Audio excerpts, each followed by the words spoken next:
Beef কাবাবটা তৈরি করার জন্য এখানে আমি 500 গ্রাম গরুর মাংস নিয়েছি। আর গরুর মাংসটি একটু বড় বড় টুকরা করে নিয়েছি। এখানে আমি হাড্ডি ছাড়া মাংস নিয়েছি। আর এই মাংসটার সাথে আমি এখানে বুটের ডাল দিয়ে দিচ্ছি 250 গ্রাম, আর দিয়ে দিচ্ছি 1 চামচ রসুন, 1 চামচ আদা বাটা, আর পরিমাণ মতো পেঁয়াজ কুচি।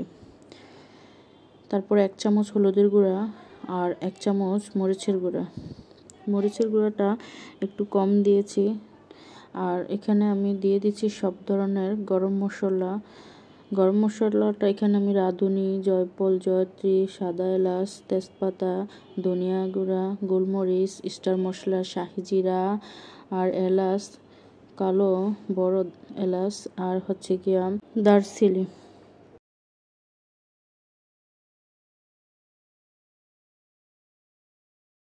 তারপর এখানে দিয়ে দিচ্ছি ভাজা জিরা গুঁড়া পরিমাণ মতো। তারপরে দিয়ে দিচ্ছি সরিষার তেল, দিয়ে তারপরে মাংসটা মেখে জাল করে নিব 5-10 মিনিটের মতো। মাংসটা ভালো করে মেখে তারপরে বসিয়ে দিব 10 মিনিটের মতো। প্রথম মাংসটাকে একটু কষিয়ে নিব।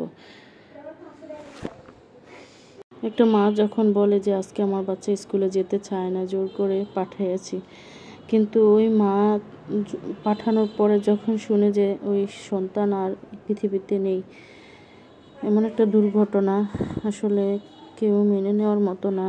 আল্লাহ প্রত্যেকটা মাকে ধৈর্য ধারণ করার ক্ষমতা দিন। 10 মিনিটের মতো মাংসটা আমি কষিয়ে নিয়েছি।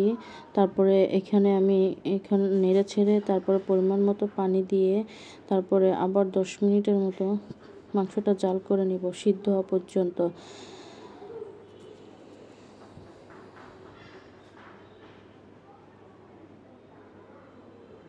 এখানে আমি বেশি পানি ব্যবহার করব না, তাহলে স্বাদের ব্যালেন্সটা ঠিক থাকবে।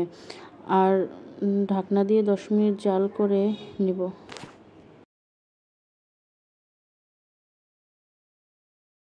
10 মিনিট পরে মাংসের ঝোলটা শুকিয়ে আসছে আর মাংসটাও সিদ্ধ হয়ে আসছে। এখন আমি ব্লেন্ডার জারে ব্লেন্ড করে নিব। আসলে আজকে আমার শরীরটা অনেক খারাপ, যার কারণে ভয়েস দিতে একটু কষ্ট হচ্ছে। তারপর যতটুকু পাচ্ছি অতটুকুই দিচ্ছি। ভুলভ্রান্তি হলে ক্ষমা দৃষ্টিতে দেখবেন সবাই। মাংসটা ব্লেন্ড করে নেওয়ার পরে তারপরে এখানে আমি ভাজা পেঁয়াজ বেরেস্তা দিয়ে দিচ্ছি। তারপরে আবার কিছু কাঁচা পেঁয়াজ দিচ্ছি।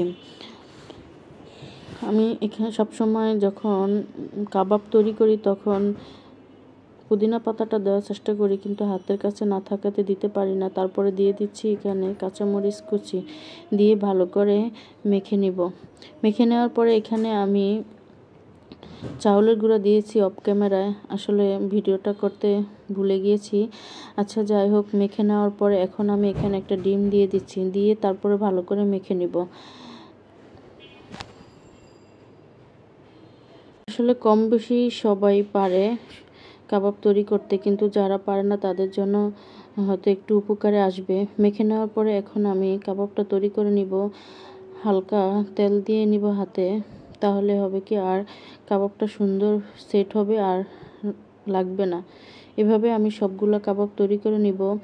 আর চাইলে এই কাবাবটা 1 মাসের মতো ফ্রিজে ফ্রোজিং করেও রাখা যায়। কাবাব তৈরির পুরো রেসিপিটা কেমন হয়েছে কমেন্টে জানাবেন।